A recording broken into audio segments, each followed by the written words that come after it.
So in one fell swoop, our entire peacock breeding program is over.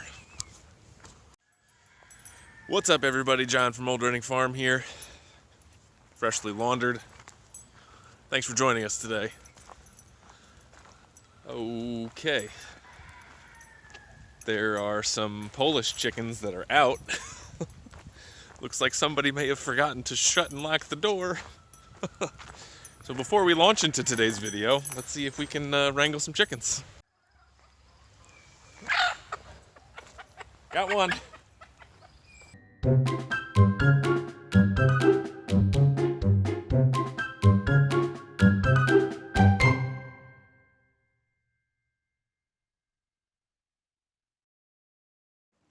All right. So we got all of our white crested black Polish back in their respective coop. Go ahead and shut the door. So yeah, all right, so that was pretty funny. Unfortunately, today's video is pretty sad.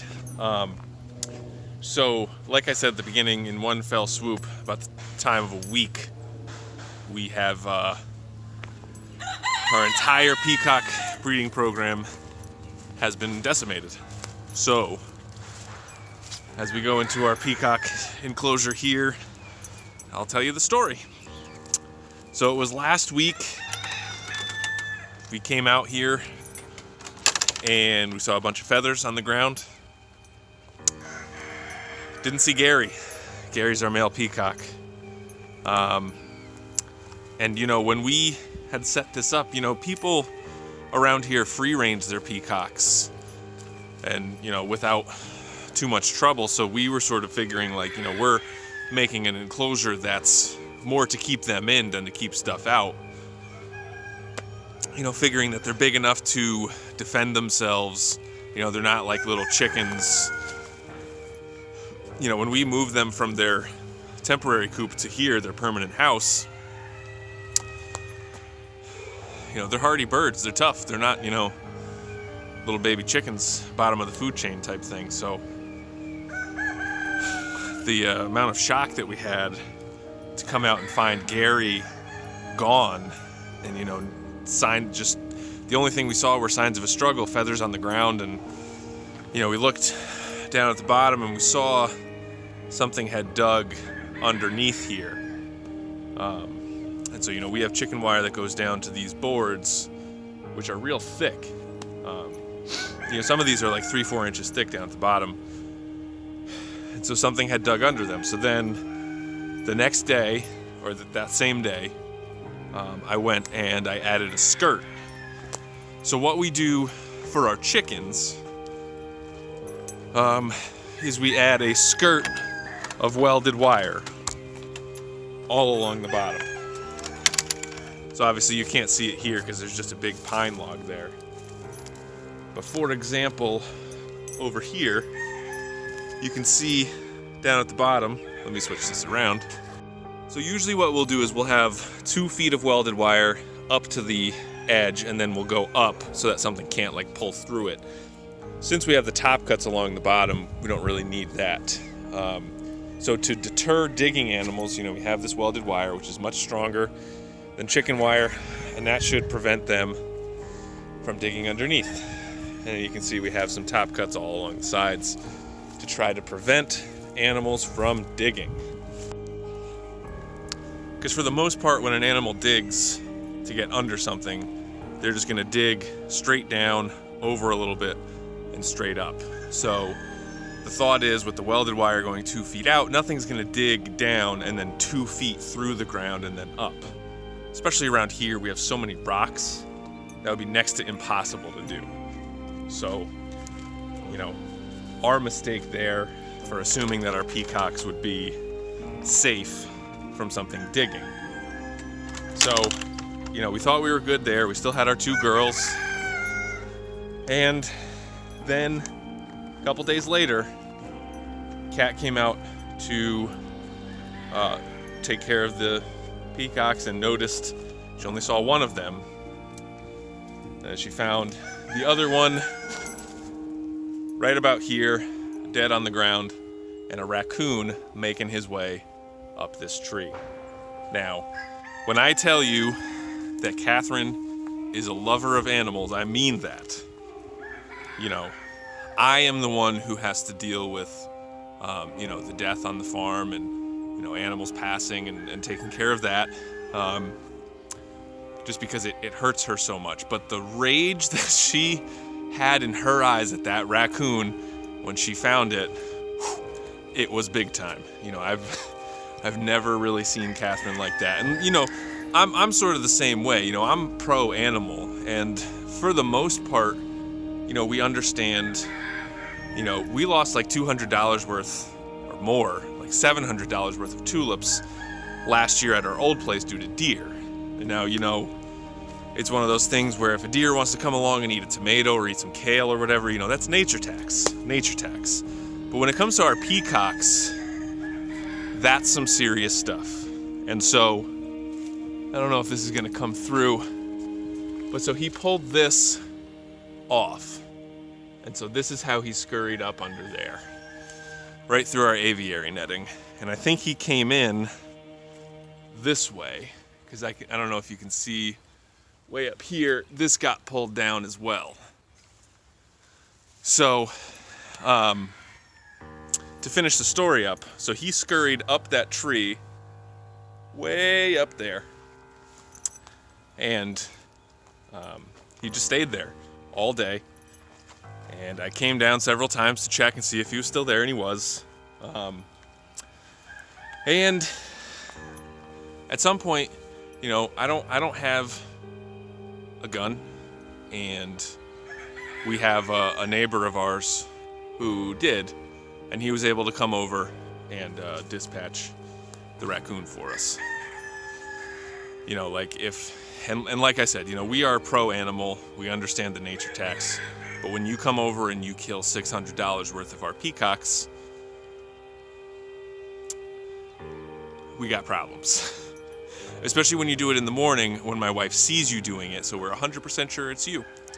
Anyway, so that happened. We took care of that, and really learned a costly lesson in terms of securing our coops. Because it's one of those things where we were here all year and we were okay, but then we also had a problem with one of our chicken coops.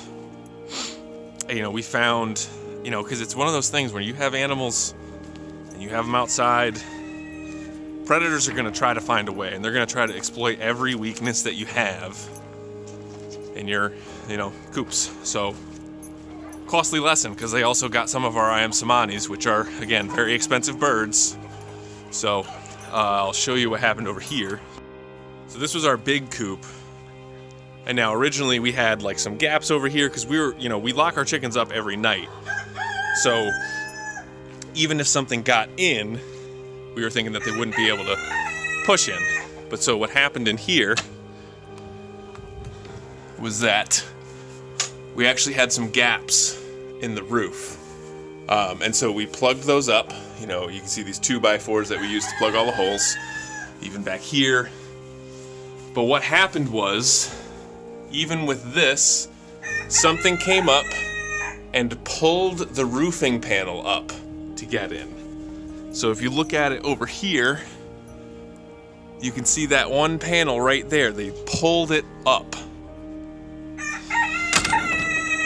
So I don't know if that's, the same raccoon or different raccoon, but it must have been something small enough to get through that crack, but also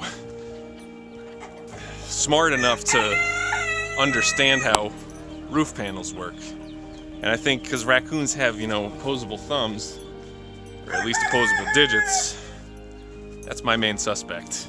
So, the other thing, so what I was saying before, we made it through the winter and it was okay, but now that it's spring, it's starting to warm up.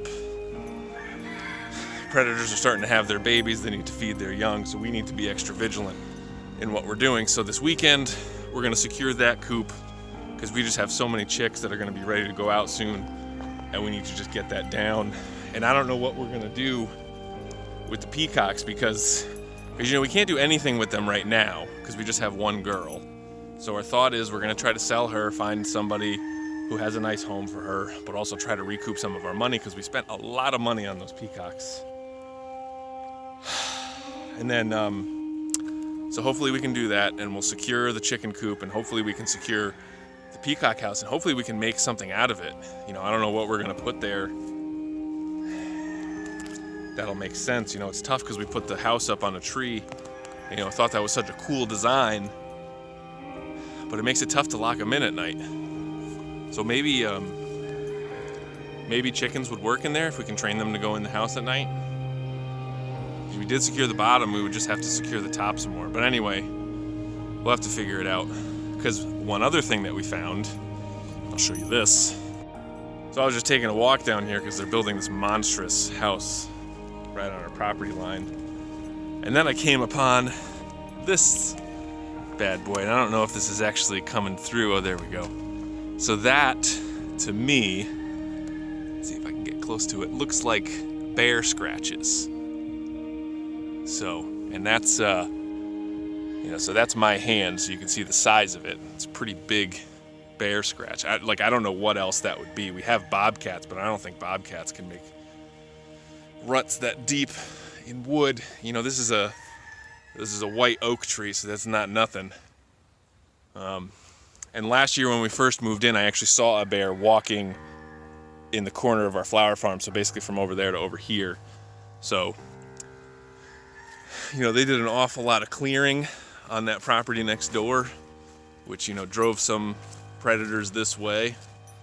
So, you know, if that is a bear, that's kind of scary. But yeah, in terms of predator protection or prevention, you know, the whole thing with the raccoon in the tree and us not having a means to take care of it was not a good feeling. So in a couple weeks, I'm actually going to go to a range here and take my course for the long gun eligibility so that we can get a permit to get, you know, our own weapon. And then thinking long term, you know, we're gonna have alpacas down here. Maybe we need a llama or two, like a guard llama, you know, because we're also gonna have emus down here, and it's like, you know, at what point are they gonna be safe? You know, now I feel like we need to make extra sure that they'll be okay. And maybe, you know, our friend Hunter in New Jersey had had a hot wire on top of his emu fence. He said that was to prevent bears. Maybe that's something we need to consider. You know, the other idea is to have like a livestock guardian dog that's maybe fenced in down here. But, you know, how are we going to train that? We don't have time for anything. So it's a tough situation. And like I said in the beginning, it's a costly lesson to learn. You know, we have lost chickens before, but man, it is just so devastating when this thing happens. And that's, you know, one thing after another. So we lose the peacocks, and then there's the bear scratch, and it's like, you know, oh, Jesus, what's next? So anyway, thank you guys for watching this video, and condolences to, you know, Gary and Nancy. And you can see Lulu there doing some sunbathing. Brownie being a big old potato. Hi, Mocha.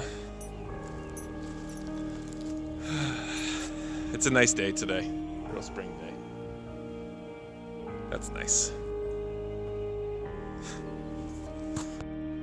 Alright guys, thank you very much for watching this video. We really appreciate it. Please give us a like, leave us a comment, let us know what you're thinking. As always, please subscribe. Thanks for watching.